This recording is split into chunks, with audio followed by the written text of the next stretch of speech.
Hello lovelies, Moon Priestess Lucy here. So I'm very excited to show you this deck. I actually just did a silent flip through because, well, the cards are so gorgeous and I haven't seen that many videos of this deck, which, there should be. So this deck is available. I'm gonna put the link to Monica's web page so you can get directly from the artist, who is Monica L. Knighton.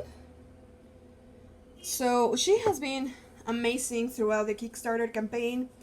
I think I waited almost a year. It was like around 11 months, but that takes into account like from the moment I said like yes, I'm gonna back the Kickstarter to the moment I received the deck, which was this week. So I was like so excited. I think it was Thursday, yes, this Thursday. So I'm like, oh my god, it's just like such a lovely. So I've seen the cards. If you wanna view all the cards, I'm gonna link the silent flip through. I'm just gonna highlight a few things here. So I want to share with you what the perks were, from the Kickstarter. Oh, this is like so beautiful. So she included a little extra goodies, which is this lovely postcard. I think it's so beautiful, like the run, and how it merges with like the forest. Oh, it's just like, and then it's in black and white on the reverse. Lovely. And there are little like stamps, which she has. She has this like pink giraffes, which is I think her trademark. It has a name, but I don't recall it. I'll put the name. And she has like small other paintings with this artwork. So you can see this is also a sticker. And this one, which is the Justice card. Her artwork is just like, really, really lovely. There were 2 extra cards. So this is one of them. These were gonna be the backs, but she decided to change it. So the backs ended up being these backs. Well, no, because you can see there is like a blue egg sort of thing, which is not on the other side, but fairly reversible, no? Like sort of the link. We also have like a moth here, like a butterfly moth. And the other extra card is this beautiful, which I think was in the cover of the Kickstarter campaign. It's just, guys. Also the box. I think this is my favorite box type. So it's a sturdy. It has a magnetic closure.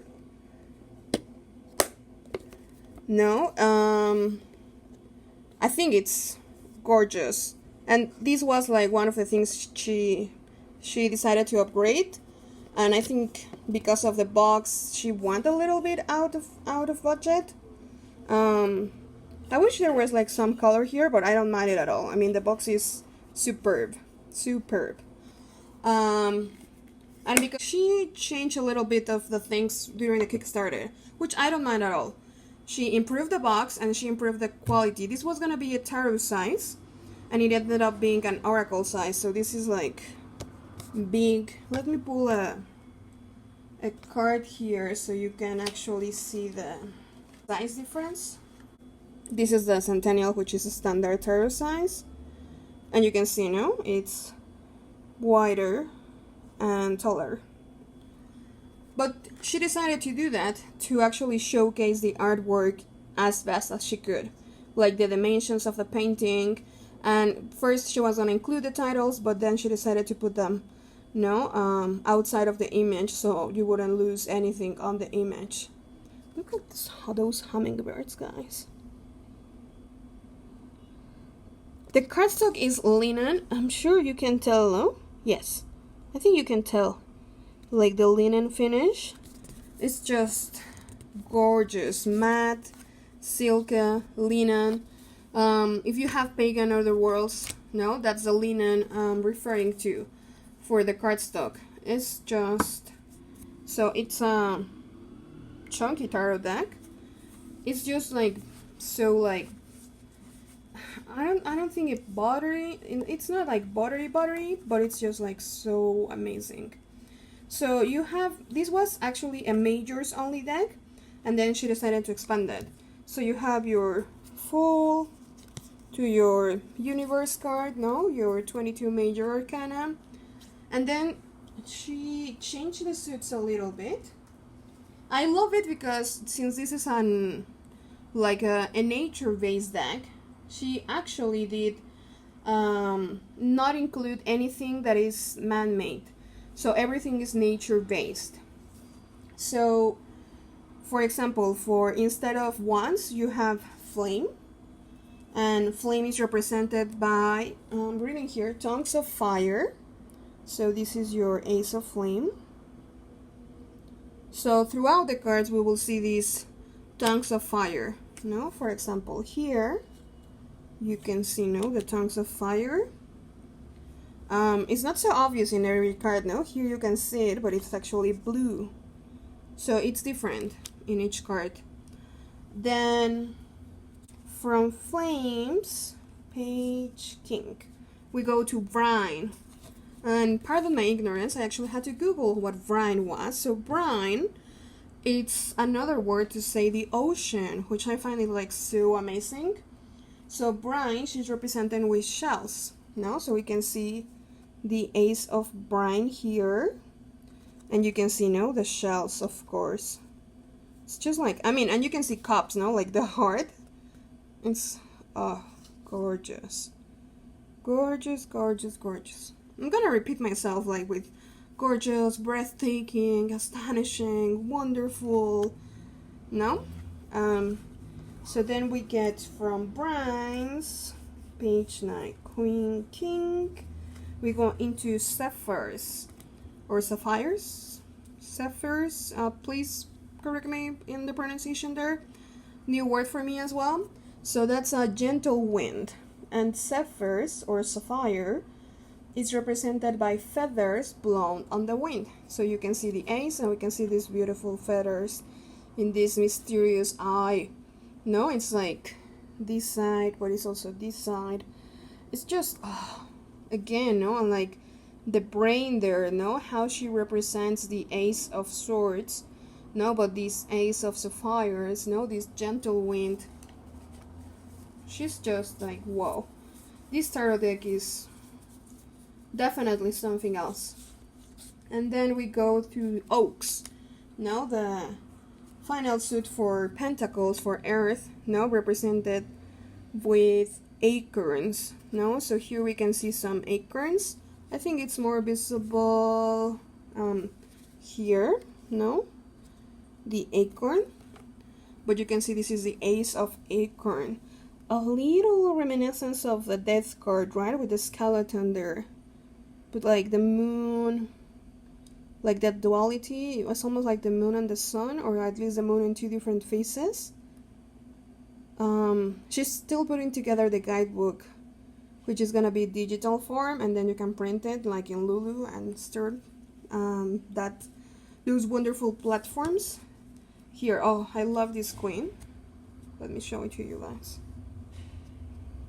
The Queen of Oaks, the acorn. You can see like some blood here, and I think like they're like healing her with the honey. It's just, and like the expression, her face. No, she has a flower. Oh my. The moon behind her. Again, this is, I think, one of my favorite queens. She has a little something with the queens, but just in two, like that little detail on the end. But I saw it only on two queens. So I'm super excited to read the guidebook. I'm not entirely sure this is like your Rider-Waite-Smith based, no? For example, this is your 5 of Pentacles, which traditionally we see like winter and stuff like that. And here you can see its own thing, right?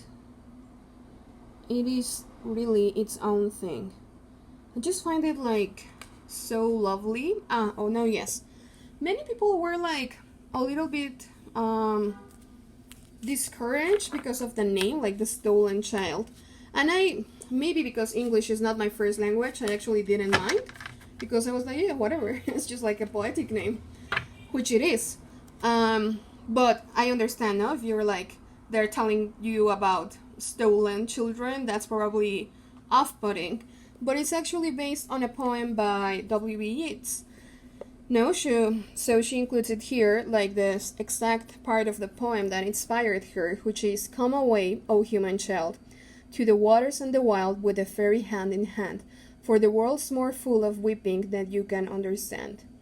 Inspired by William Butler Yeats, which I think she's like, I mean, I already showed this deck to a couple friends and they were like, oh my god, we love it. And they were like, I still want to do like inner child work. So I'm gonna find here something else she describes.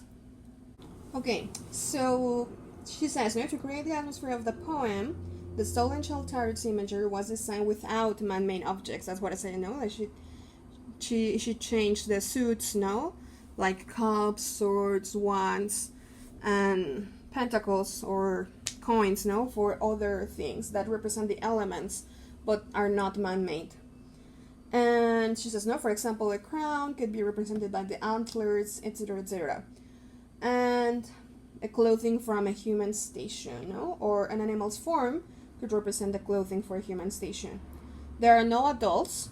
I think at most we see in the kings and the queens, we see like teenagers, that's it. And she said, the humans in this deck are all changeling children that have embraced different parts of the natural world.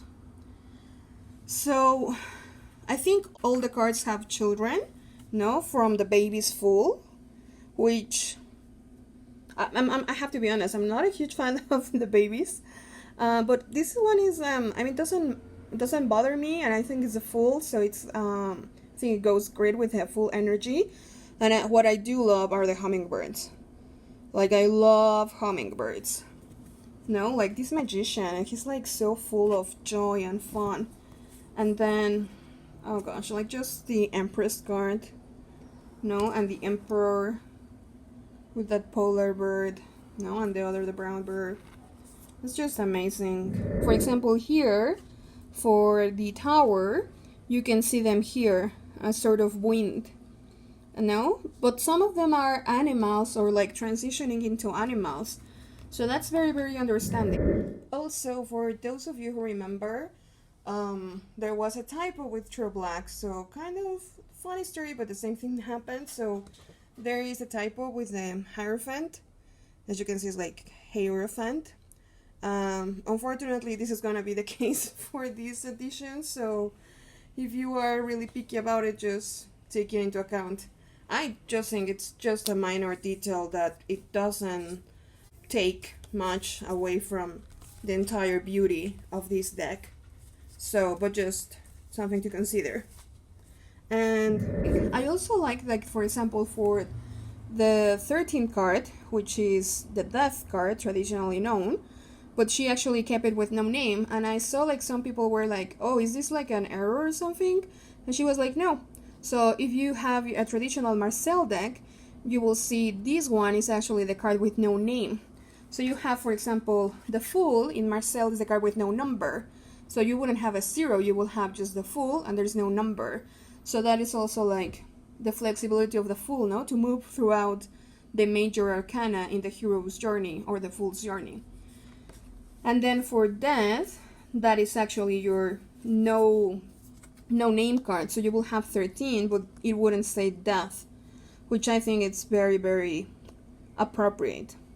So a very beautiful Death card, or 13 no name card. She has one of the most, if not my most beautiful world card, and the sole reason I got this deck was for this world. I am fascinated also with stacks, and especially white stacks. So this one was like, I just can't stop staring at it. Sorry, guys. So this was just like so beautiful. I want to highlight a couple cards again. Now, if you want to see the full flip through, I'm gonna link it. For example, in the Two of Flames, she's including what I call ajolotes or axolotes. I think that's a pronunciation in English, axolotl, which is a very endemic Mexican animal. You know, so that made me very happy to see. She also has narwhals, and I'm such a sucker for narwhals. It's just like, if a deck has a narwhal, it's like I almost need to get it because it has a narwhal. And there are not many. There is like Carnival at the End of the World has a hint of narwhal. There is the Wild Messenger's Tarot, which also has a narwhal. And there is one that I didn't get, which is the Children of Letha Tarot, which Kelly from The Truth in Story loves. That also has narwhals. I think it's the Ten of Cups. I didn't get that one, but it has narwhals. So, yay, narwhals. So, I just wanna, like, for example, this knight. I mean, it's just so powerful, but it gives me a sort of sadness, which, I don't know, it's very powerful. No, with the painting, but the horse is like sad. I don't know. Also, I mean, the proportions is like, she's like so tiny, you know, in this giant horse. I don't know, but it's also like how, remember when you were like a child and everything seems huge, right? I remember going back to my grandparents' house when I was a little older and remembering like, was this table this small? Like, was that hanger like that low? Because in your memory, everything was like so much larger and big, no? I already highlighted this now with the aces, but the heart for the Ace of Rhine is just like, again, no? So, and then for example, the Two of Rhine with those like walruses. And again, I don't think this is the, so remember this is the Two of Cups. And I don't know, I think we're gonna definitely have to read her, no, this will be your Three of Cups. Which, I mean, you can see the three figures sort of dancing, but I think it goes beyond your typical Rider-Waite-Smith tarot. I also don't see very like thought-based images. So it's definitely its own thing. For example, the Six of Cups here, no, like that. It's almost like a siren and these creatures here, and then this is like coming out of her, like exploding out of her. I don't know. I'm just telling you, it's like really powerful. I think, yeah, I'm gonna start working with this.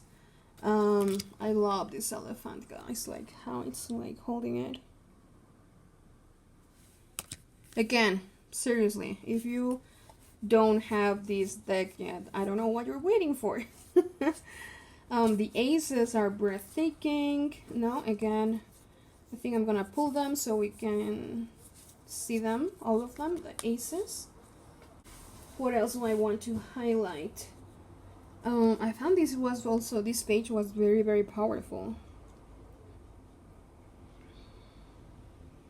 Sort of like the skeleton, but it's sort of alive and dead at the same time. I don't know, guys. It's just like, I mean, it deals with death situations, but in a nature way, no? Because simply nature is like, this queen is just so ethereal, with all the birds, no, in the antlers, and wow, it's just like whoa. No, here the Ace of Oaks, and again, one of my favorite queens for sure. Yeah, the Queen of Oaks. She's just so beautiful. So let me pull the other aces. So here we have it. Your Ace of Wine, Ace of Flames, Ace of Oaks, and the Ace of Sapphires, or Sapphire. And just like, I would like to post a picture, right, of how the four of them look together. Sort of. They don't fit, but so this was again really lovely. Love the extra goodies. I mean, I would like to say that I would like a maybe just like a thank you, no, like a little. I mean, I'm sure this is personalized enough, no, like she put a lot of work into this, but just like a little note or something, no, like thank you, or I don't know. But I mean, again, she was super lovely. She did say like she ran into extra cost, and she didn't, well, maybe she couldn't, but she didn't charge us anything extra. So many people, well, I don't know if many people, but I think many should have buy extra stuff now to help her with the campaign. And yes, this is just a lovely deck. I'm gonna try to, yeah.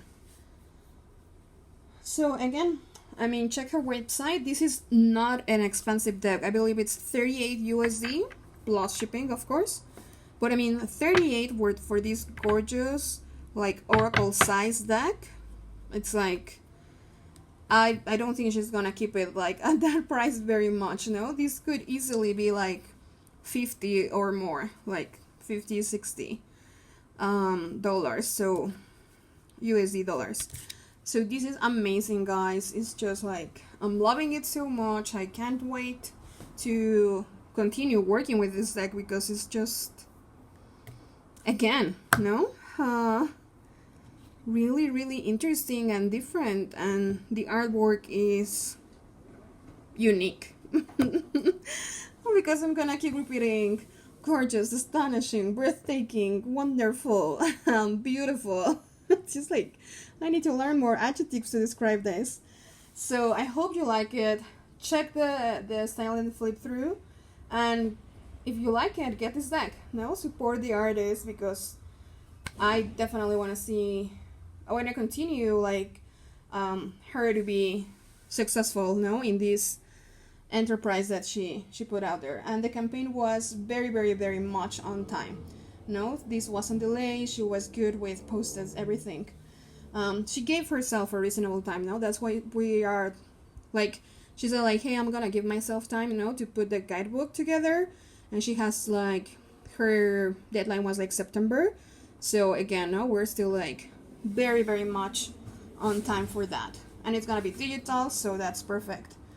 So there you have it, guys. The Stolen Child Tarot by Monica L. Knighton. And I'll see you in the next one. Bye, lovelies.